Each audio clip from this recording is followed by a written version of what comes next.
Hi, welcome to Tulpamancy, Videos into the Strange and Wonderful, Episode 2. I'm your host and commentator, Riley, or Luigi from the Dragonheart system. Last video was basically a Tulpamancy crash course. Now let's go into the actual history behind Tulpamancy. I'm not talking just the online community history, but as far back as possible, long before the internet was even conceived as a concept. Prepare yourselves, as this will very likely be the absolute longest video in the series, as detail will not be glossed over. Oh, by the way, all the sources will be listed in the description in some way, shape, or form, so feel free to check those out. Okay, let's start back at the furthest we can go. Ancient Greece, specifically Athens, home to massively influential philosopher to this day, Socrates, despite never having written a word in his life before being executed for his impiety.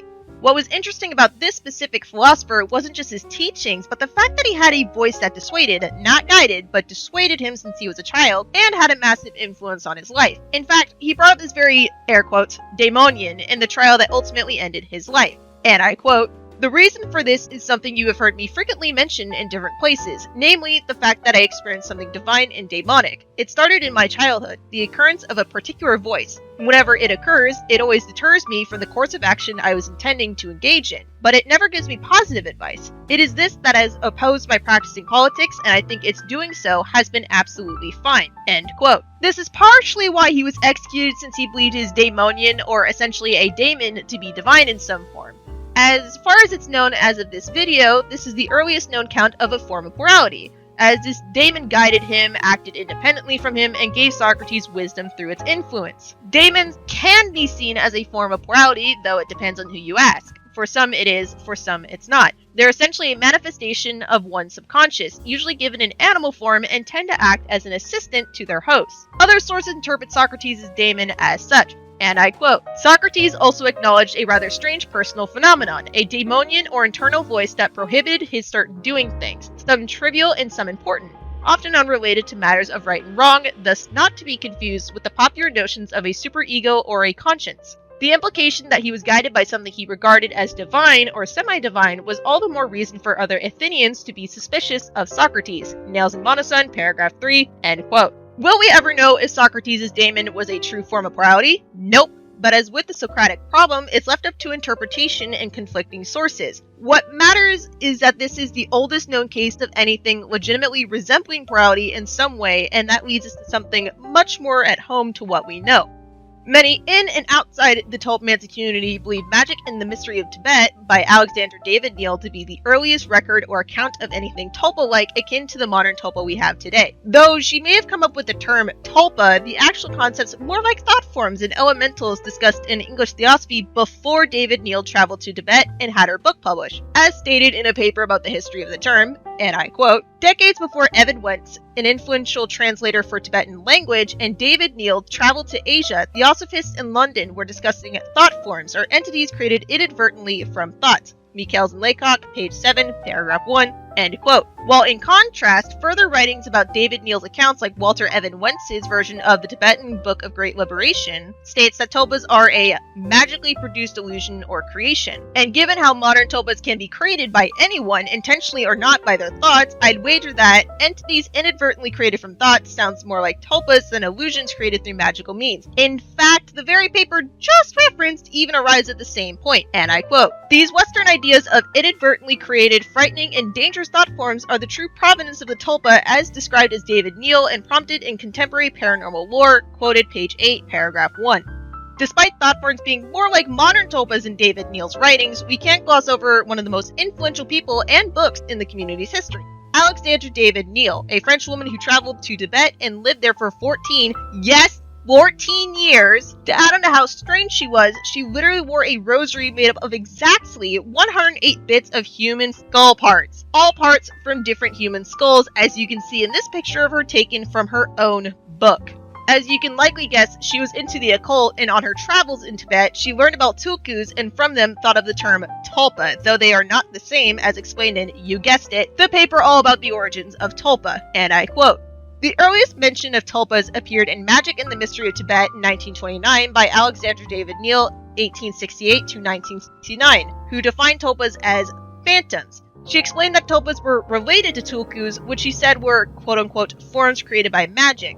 Michels and Laycock, page 2, paragraph 2, end quote.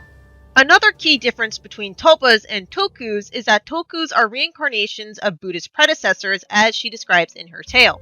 And I quote, "In spite of the various more or less subtle theories held about tulkus in learned Tibetan circles, they are considered, for all practical purposes, as real reincarnation of their predecessors." David-Neel, pages 122 to 123, end quote.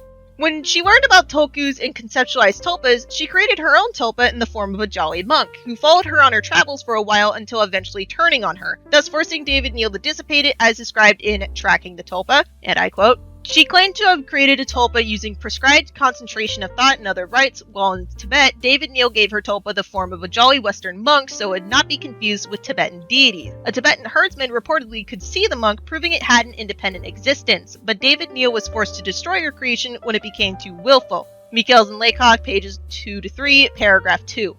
Now, I know this isn't explicitly covering Tulpamancy history, but I need to bring this point up. There's a lot of misinformation that Tulpamancy is a form of cultural appropriation and that practicing it is racist towards Tibetan people. This argument was not made in good faith and has literally no evidence to back it up besides, "because I said so." So, I'm going to dedicate some time in this video to debunk those claims while we happen to be talking about David-Neel. Firstly, this has already been stated in a quote, but I'm going to emphasize, David-Neel's concept of tulpas aren't the same as Tibetan tulkus, and she even states herself that the two concepts are related, keyword, related, not the same as, literally being the same.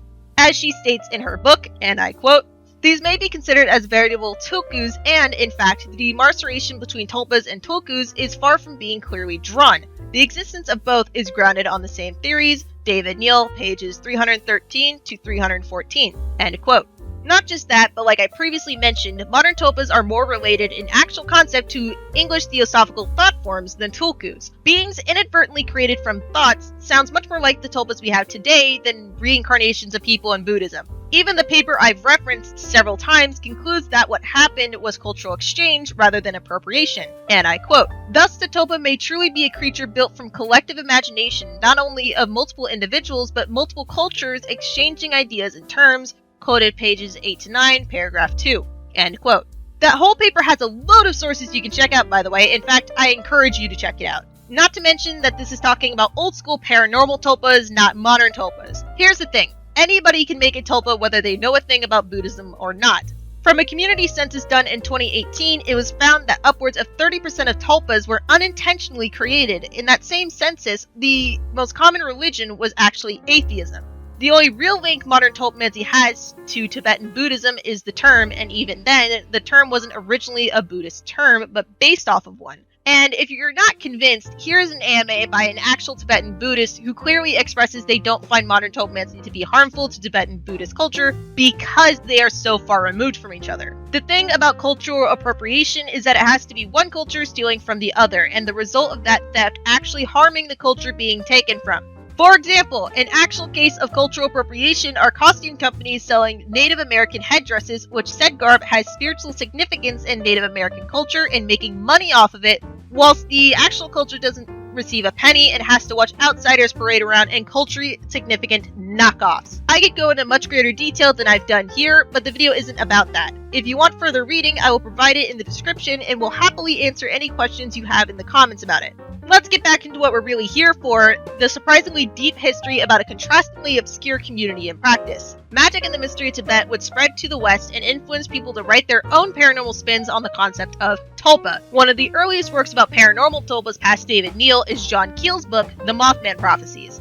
Another notable example is in Mutants and Mystics, written by Jeffrey J. Cripple, about how Superman, in a sense, is a tulpa. Books aside, the old school version of tulpas also appeared in digital media, specifically in TV shows like Supernatural, with the iconic tulpa symbol, and of all places, Adventure Time, where we get the line, "What the blob's a tulpa?" With Supernatural, tulpas are displayed as malicious phantoms like what is described in David-Neel's book, while at least with Adventure Time, the supposed tulpa that is the blank-eyed girl is benign and never harms Finn or Jake in the episode. Creeps them out? Yes. Scares them? Sure. But never actually harmed them. For all you Star Trek fans out there, you must be pretty well acquainted with Spock. But did you know that Leonard Nimoy, the guy who played Spock, essentially had Spock as a tulpa? Yes, I'm talking about this dude, this green-blooded legend. In the book I Am Spock, Leonard Nimoy details several conversations he's had with Spock, many of which I'll post on screen for you to read yourself. Why do I have all these screenshots? Well, it's because I read the entire book in the span of 2 nights. It's a good read if you like following the lives of actors and get to see what's basically an actor's tulpa roast their host. We have Spock sticking around even after Leonard stopped playing Spock for a while, Spock flat out telling Leonard that the compliments he received wouldn't have happened without him, Spock even offering to take control, or also known as fronting, in order to speak with the producers of one of the Star Trek films. Oh, here's one of my favorite quotes from the book, by the way. Nimoy says, Spock, what did you think about Star Trek's rebirth in the 1970s? You were gone and then came back bigger than ever. Spock answers, your question's premise is faulty. For one thing, I never went away. Like, I don't even like Star Trek, and I still found this fascinating. So, as you can guess, the paranormal interpretation of tulpas never really vanished. Even today, there are still wiki pages of the tulpa effect in the Slenderman mythos and creepypastas. Actually, there's literally a tulpa creepypasta about a dude paid to make a tulpa, then that tulpa goes rogue because of course it does!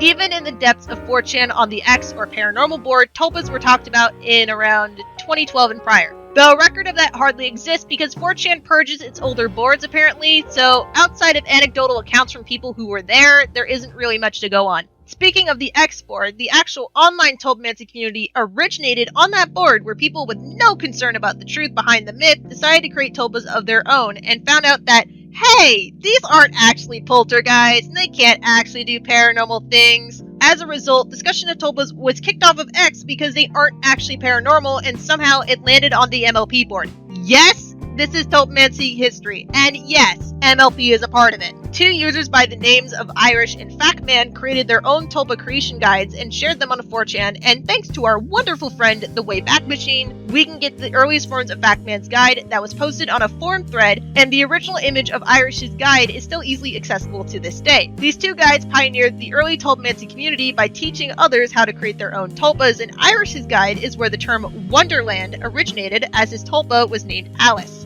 So, for a bit, the Tulpamancy community remained on the MLP board until they decided that they needed a community of their own outside of 4chan where things could actually be preserved. And thus, User Plebe founded the website tulpa.info as a place where tulpamancers, tulpas, and just people who were interested could discuss tulpamancy specifically in their own environment and space. Factman and Irish's guides were hosted on the site, and using the Wayback Machine, we can get a glimpse of what the site was like back in spring of 2013, only a year after the forum was made. Why not 2012? Well, nobody took any snapshots of the site back then, sorry. Users themselves could post their own guides on tulpa.info, where most, if not all of them, were based off of purely anecdotal experiences in guide form, and still are. Though some guides did actually have references to clinical psychology and neurology. While I'm showing you a much older version of tulpa.info through the Wayback Machine, a lot of these older guides have been moved to other categories as the site changed. From 2012 to about 2014, there was a sort of guide boom, as the community was in its infancy and people cared a lot more about figuring out how Tulpamancy works and how to streamline the process. A lot of these guides were very flawed. If the star ratings on the first page didn't indicate that enough,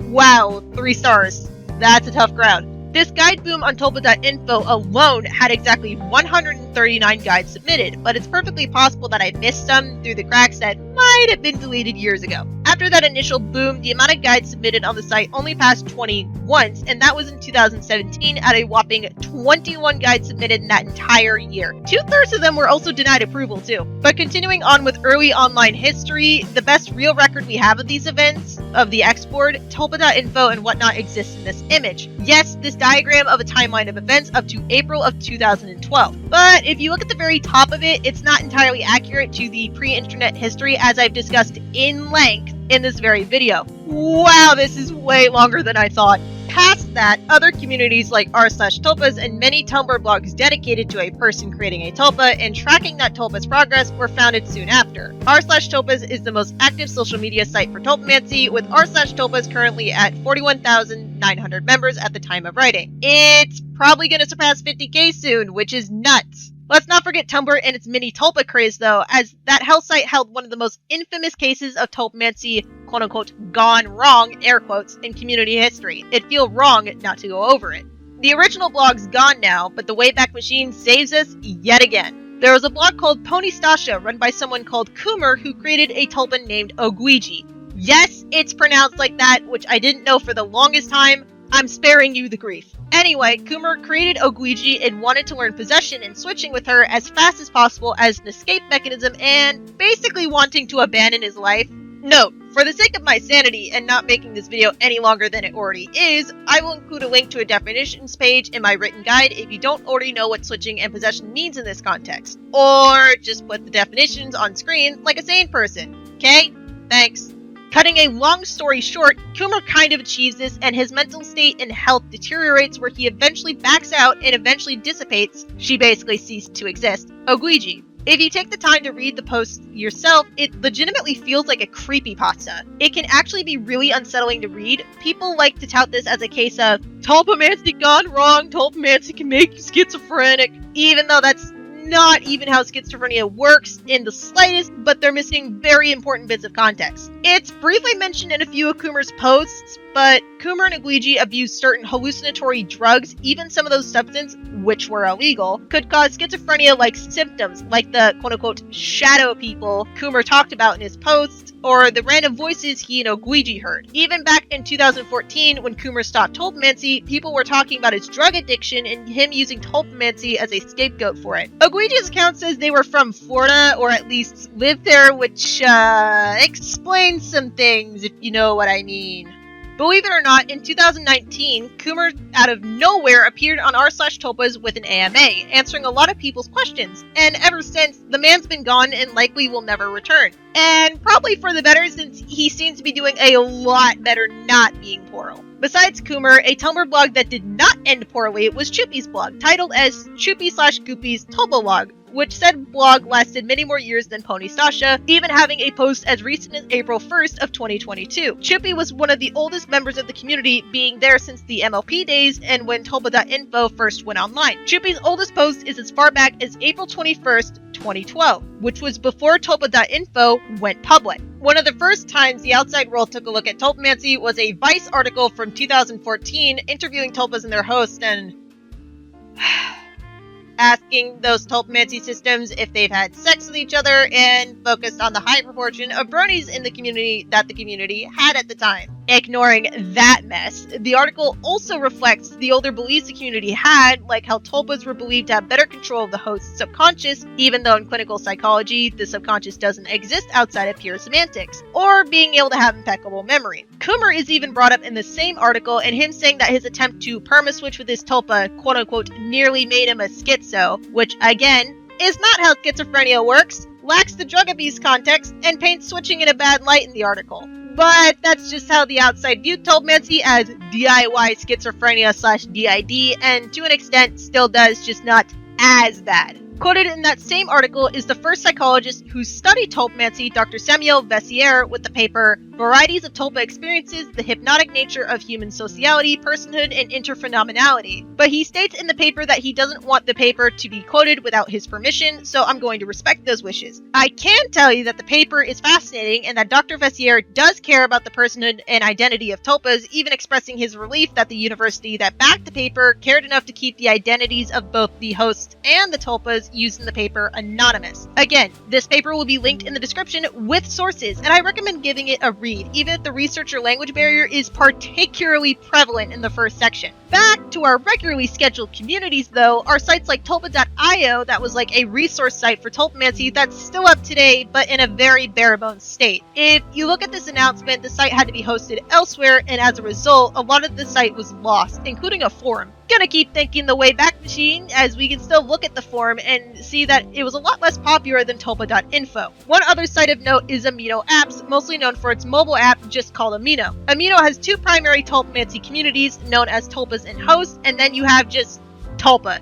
Yep, that is the most popular Tulpamancy community on Amino, and it's just called Tulpa. Both aminos are far more casual in nature and aren't as active as other sites, neither breaking even 2,000 members. They're mostly there for posting art of tulpas and diary-like entries. Okay, so content warning, this is going to be talking about cults and abuse, so if you don't like hearing about that kind of stuff in detail, please skip to this timestamp.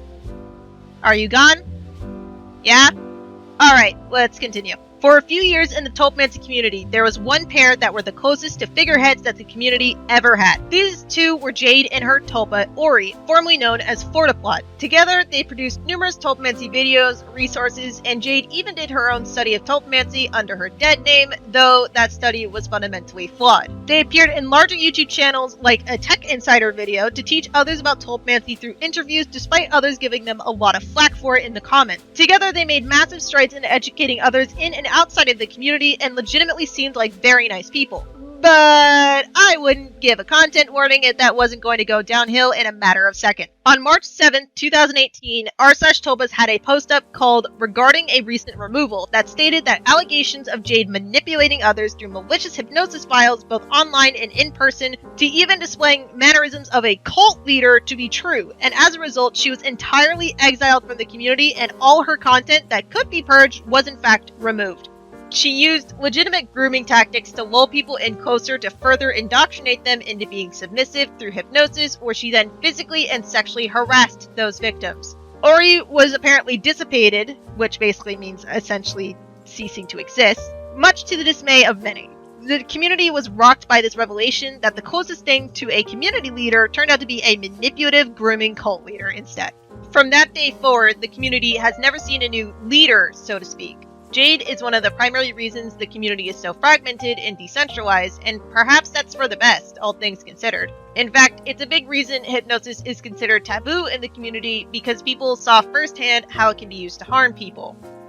Okay, welcome back to the video if you skipped the unpleasant stuff. Glad to have you back. Let's get back to what we're here for. From about 2015-ish to today in 2022, the primary place for people in the Tulpamancy community to talk now is on Discord in a plethora of servers. r/Tulpas and tulpa.info have their own official Discord servers, but for r/Tulpas, its official server used to be Tulpa Chat instead of Reddit Tulpas. But it also seems like it had its own server before Tulpa Chat, but it was nuked by a rogue mod and some kind of bot.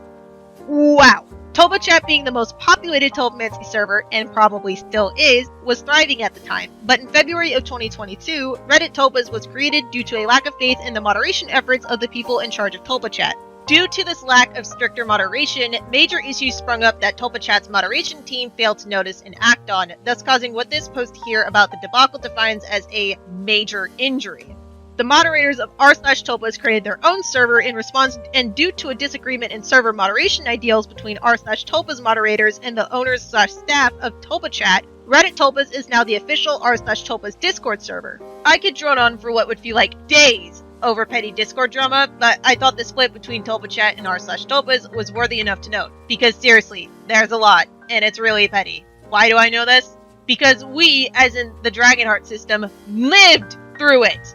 Yet, that's where most of the community hangs out today. Sometimes an interested podcaster tries to do a podcast on the community, or some usually sketchy journalist shows up, but they're often turned down due to trying to spin Tulpamancy in a metaphysical or paranormal light, or simply just not being respectful to the community. For example, this one podcaster appeared on Reddit Tulpas, wanting to interview people for a podcast. The staff blocked their request for interviews because they constantly wanted to focus on the metaphysical aspects of Tulpamancy and essentially wanted to sensationalize it. They also refused to listen to community feedback and concerns about the podcast harming the community more than benefiting it. Other people like YouTubers stumble across the community, usually through Tumblr, and make a video to mock or completely misinterpret what Tulpamancy is through their very limited view of what they actually looked into. Just look at this thumbnail. Positive DID. If this person actually took the time to look into the community past Tumblr, which they know is a hell site, they'd see that the community makes a dedicated effort to state that Tulpamancy does not equal DID/schizophrenia, and to send any people showing signs of either of those into seeking professional help. On a more positive note, there was a study that began in 2019 to do fMRI scans of Tulpamancers and Tulpas to see what goes on in the brains of Tulpamancers during things like switching, and to see if there were notable differences between a Tulpamancy system's brain and a neurotypical brain. The study itself concluded a while ago, but the community is still eagerly waiting for the results to come out. Due to COVID-19, the study was delayed quite a bit, however. Hey, are we still here? Everyone awake? No? Get up. We're done. So, We went from ancient Greece to occultists to 20th century Tibet to books about Mothman and Spock of all people to Adventure Time and Supernatural to 4chan to creepypastas to forum boards to blogs that sound like creepypastas to journals asking Tulpamancy systems about their intimate lives to initial studies to obscure sites to an abusive cult leader to Discord drama to people dissing the community they know nothing about to fMRI studies and finally to here. We are finally at the end. This is supposed to be a very comprehensive look at the community's history, and you know what's even more insane? This isn't even all of it! There's way more you can look into about the history of this obscure internet subculture than what I showed off here, and you should! I didn't even mention the overlap between the Tulpamancy community and the broader plurality community, and the history behind that, or community-specific drama like Tulpa.info's infamous guide approval team. We could be here for hours if I was sadomasochistic enough, but I'm not, so we're going to end this video here. If you made it to the end, the next episode will not nearly be as long as this, and will be about tulpa creation basics and what goes into creating a tulpa. If you liked the video, please like and share it with others, and maybe consider buying a coffee. If we get more donations from these videos, I could put them into getting a better mic, because I know that's an issue. If you're detail-oriented and want to learn more, there will be plenty of links in the description for further reading, and with sources cited. Have fun, go wild! Constructive feedback is always welcome, by the way, and with that and kind regards, Riley out.